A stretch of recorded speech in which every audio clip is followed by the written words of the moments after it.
That was the last. Actually, there have been 6. Kai. I think I'm suicidal. Hey guys, welcome to another episode of RayUnEdited. Leo tuko same place, Victorian House. Iko hapa Kikuyu, very nice place. There's a spacious garden and some lovely meal, special meal. Hapo kutaka drink, wako nayo pia. Tuko episode 10 of season 3, and today I have a guest.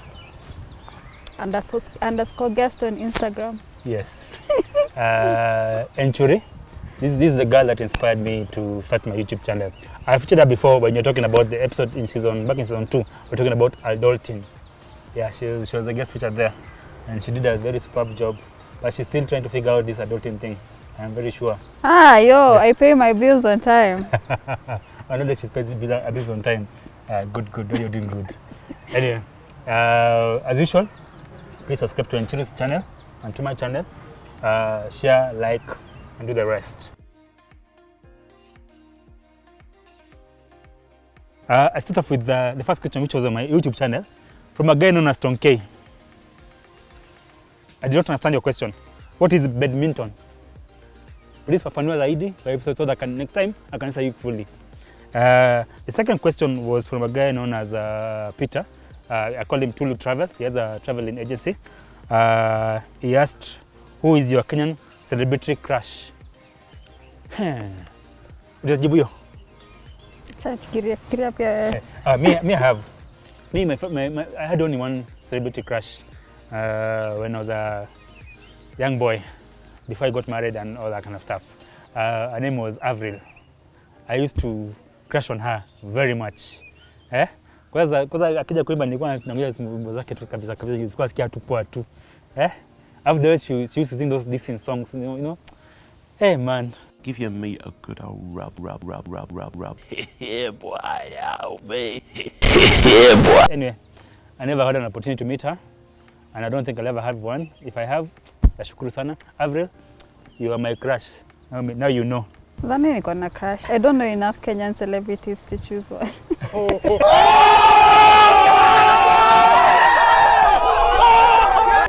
Ouch. Okay, you are just in the world. In the world niko na celebrity crush mmoja. Yeah, which one? Ryan Reynolds. Ryan. Okay, who is that? Deadpool. Oh, hello. I know, right? Oh yeah, Deadpool. Because he's dumb. Yeah. He's just dumb. Yeah. So. Good. This question was coming from Edith Kivengea, from one of our groups. She was a former classmate. So when I sent her the video, she asked me the one question: do you ever pee in the bathroom? Nani apingi kwa bathroom? You answered yes. Who doesn't pee in the bathroom? So yes. There's even it is such a common thing that there's actually a product created for that. Mm-hmm. Like you put it in the drain so that it doesn't smell like pee if you pee. But there's water running, so the pee will No, ammonia still has that same smell. So there's like a keyboard, you just put it over there. You can pee, but then it will never smell like pee. Interesting. It's so common. So it's common for you to pee in the bathroom. I don't pee every time in the bathroom. I only pee when I forgot to go to the loo. Which is All of a sudden I figure that. Alafu utapata loo. Ndio ile. Do you go for do you have a loo just next but I just the good thing is me nazalam kwa drain afu na pee direct to the drain too. Niko sawa. Wife pole. Next question is, somebody asked, have you ever considered of selling your kidney? Yes. I've considered that, especially when I went broke. I didn't consider selling my kidney because I needed to get something. I needed to get up as fast as I came down. Second question number 2 was, have you ever been suicidal and what caused it? If you have watched my channel, season 1, season 2, I think I've talked about this topic over and over again. Yes, I have been suicidal. Not once, not twice, not 3 times, not 4 times, but 5 times.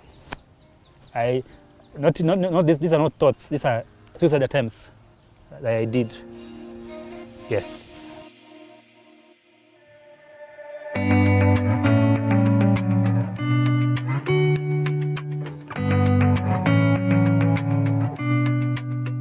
all of them had a common factor. I won't go into details, but it was all about financial constraints. I was uko juu, then you. One time, I think the fourth time was because I was conned a lot of money. I was doing quite well. Everything was going well, but via a friend who introduced me to some nini, paid me for a lot of money, and I felt stupid.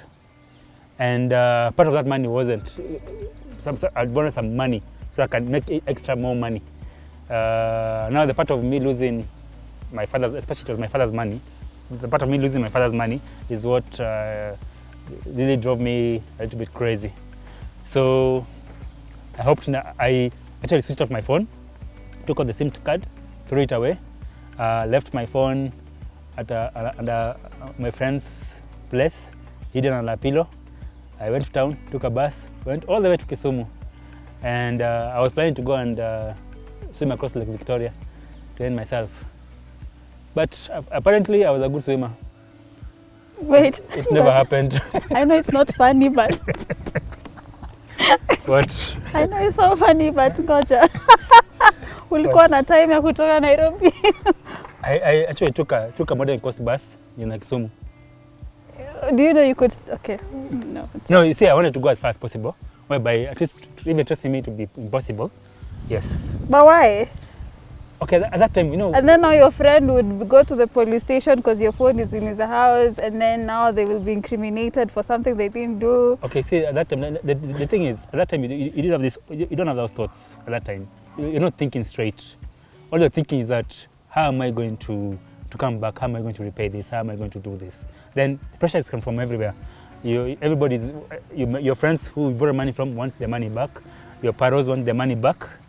And it was crazy. It got a point whereby I could even my close knit people were on my case.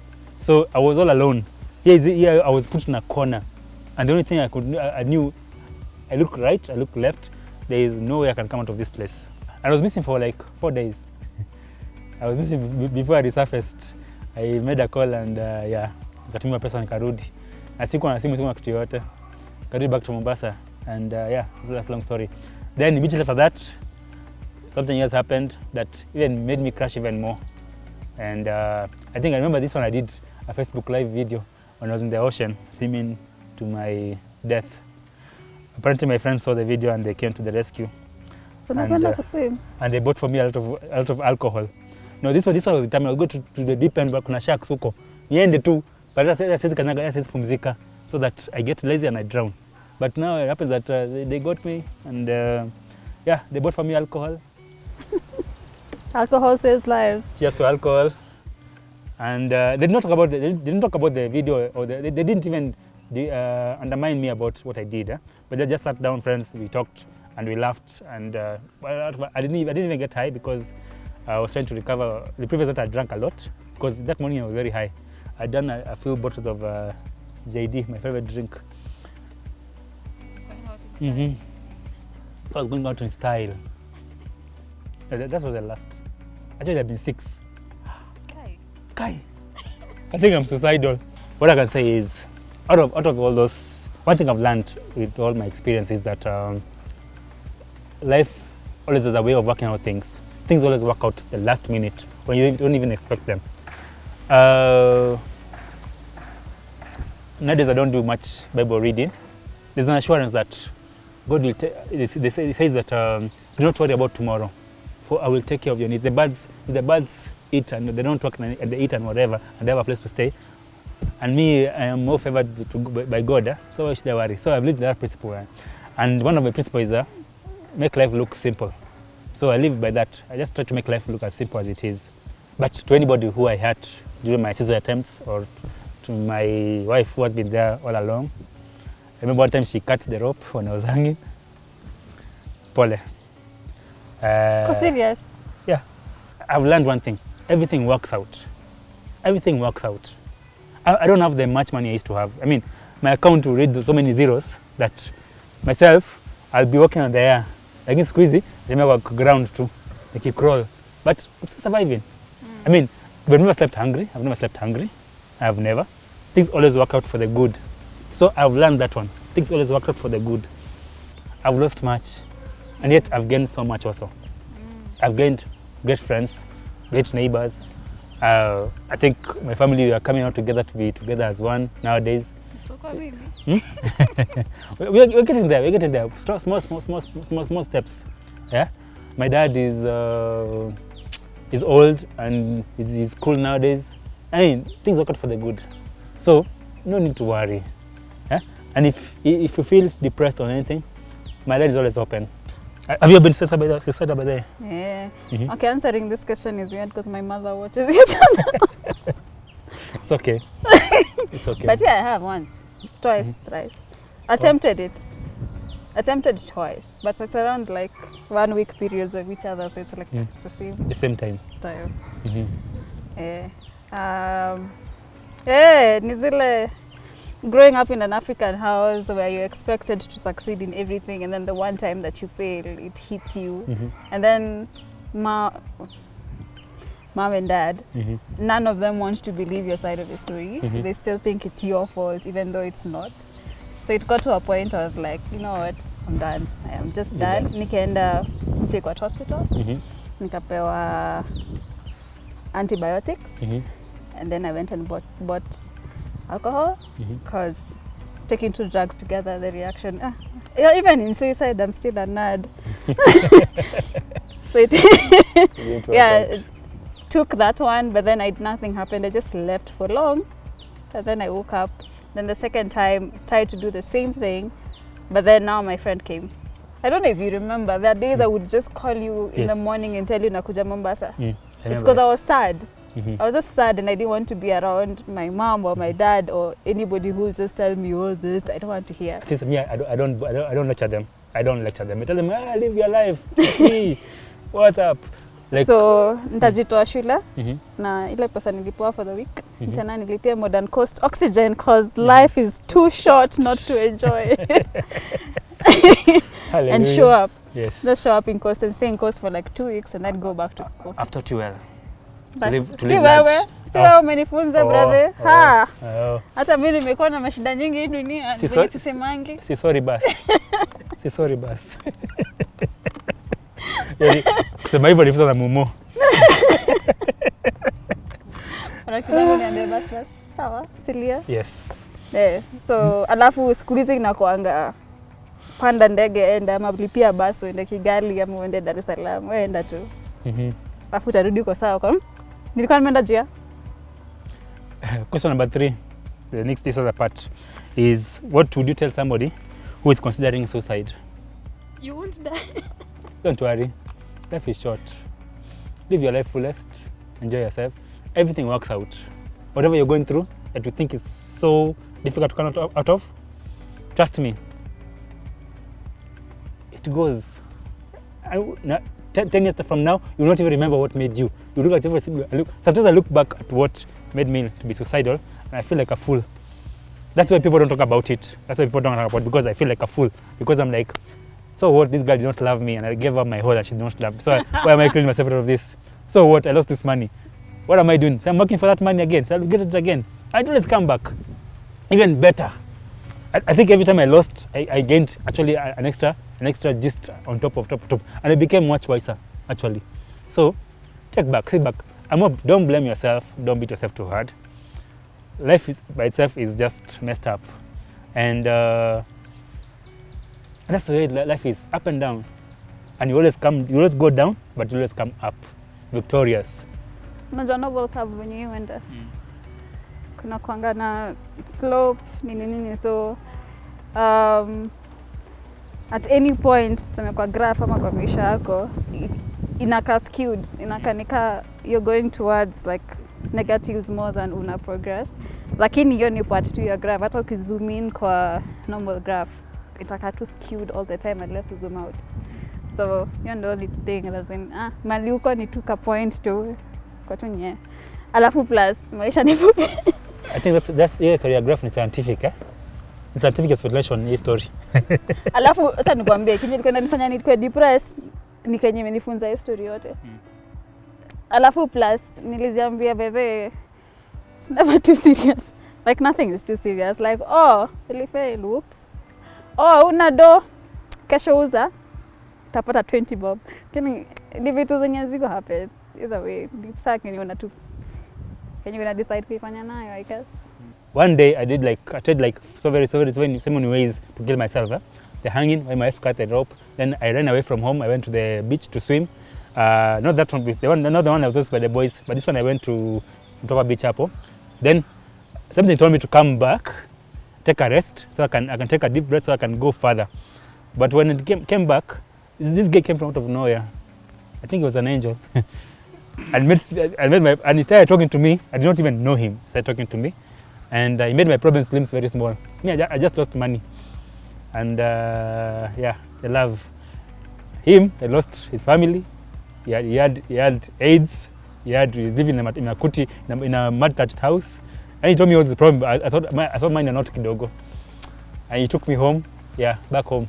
Nobody knew where I was. He took me back home, and here I am alive. What is the toughest life choice you've ever made? Family is not first. See, unajua when you meet everybody, you're like, oh, family first, then everything later. Family is not first. To me, family, you get priority on things, but I wouldn't put you in front of anything, any good thing in my life. So like I have friends who to me are like heaven and earth. Like if mom calls me and tells me I need you for something and they called me, I'd probably tell mom I'm busy, nitakam nikimaliza. Then I go see them because they've helped me through worse situations. Not even shit, it's just like they're there for me. Even if now I decide, I'm not saying even after all the depression, I'm still not like 100%, but now I have a support system that I can run to and cry to, and they would care. They would be like, sawa kuja tukununulia sijui nini. They would be there, or they would plan a trip. Like the first time I went to Rwanda, it was around that time I was very depressed, and then my friend called me and he was like, turn to Rwanda next week, thanks. Na nikajipata Rwanda by the way. But nitoa do story for another day. You need counseling. But anyway, family doesn't have to come first every time. For your case, because it's your parents and you, that one I understand. For my case, because of my wife and son, I think family comes first because of them. Yes, now that's family. That's my family, because my son and my wife, they come first. Okay, God first, then my wife and son, then my friends. Lakini sasa, si ilikuwa my life decision. It's a life decision, yes. Mbona unatry Okay, I'm not trying. I'm just trying to show you when you get your own family. No, that's the thing. Yes. We are talking about now. Chana na hiyo zingine za resort baadaye. Lakini now the toughest decision I ever made. Even me, my relationship with my dad is strained kabisa. So, but we are mending it. Right now it's been mended, and I appreciate it that because he's taking shit to mend it. Shanipigia simu nikakataa. Sasa wewe. Oh, she's family by the way. Yeah, she's my niece. I took care of her. The toughest choice I've ever made in my life is to be good. That's the toughest choice I've ever made in my life. I have been good all my life, and a lot of people have messed me up. I don't want to use the F word. They've messed me up, but it's not a weakness for me. It's a strength, because trust me, it's hard to be good. It's very hard. The kind of girl will be there for you and everything. Even if you've done what, I will be there for you. Trust me, all my exes are my friends. Yes, no matter what shit they did, but they're my friend. I still keep them as friends. Now we are related. Yeah? We are related. Yes. All my exes are my friends too. It's true, because at the end of the day, keeping grudge is a lot of work. Trust me, it's a lot of work. Keeping grudges is a lot of work. Okay, the last question is, if you can go back in time, what would you tell your younger self? If I were to go back in time, what would I tell my younger self? Like I said, this last question got me thinking a lot. So I'm going to do an entire episode on this one. You are smarter than you look. Mm-hmm. Oh, that's to tell yourself? Yeah, I'm smarter than I am. I thought you were telling me. So that I look. No, me. Because I think growing up, everyone compared me to Kevin. Oh, Kevin is the brother who is very sharp, very smart, the genius. Yeah, yes. And honestly, I love my brother more than any other human being on this earth. love any you, other Kevin. human being on earth. Like I can't kill anyone for my brother. Mhm. But the comparison that everyone was like, oh Kevin, oh number one, oh no, no. So every time I used to think I am the dumb one, he's the smart one, and that's how life is. But then with time I realized I'm smart. But then now for me what hit me was I used to dim my light because Yes. everybody else Was- seems, or everyone already had it in their head that You have to be sharp with your brother. they expected Kevin to pass and I wouldn't. So like if I remember when I was in primary school, there are times I would be number 2. And it's cause like I thought, oh, okay, let me read now. And then there are days I'm like, yeah, either way no one expects me to pass, so I'll become like 13. Because I don't care. And then now later in life is when I realize I am actually smarter, and then I shouldn't dim my shine because I think I'm not smart. I am, even if it's the dumbest shit I've ever done in my life, it is still better than what most people are doing. So, yeah. You're smarter than you think. Yes. So please subscribe. The red button iko hapo chini, finya hiyo, like, then hii kengele finya tu, afu hii imeandikwa all, ping, done. Then do the same with this channel. We like to thank the management of the Victorian House in Kikuyu for letting us shoot this place. It's a lovely place, great ambience, great surrounding. And kuna jaro zingine nimeona za Uhuru Park pale. Naweza kuja na mpenzi ulale. Ndio na mpenzi wangu nilale hapo tu chili hivyo tu kabisa. Nimepewa idea yani shoot we learn through people. Yeah, next time. Same place, same chat. Bye bye.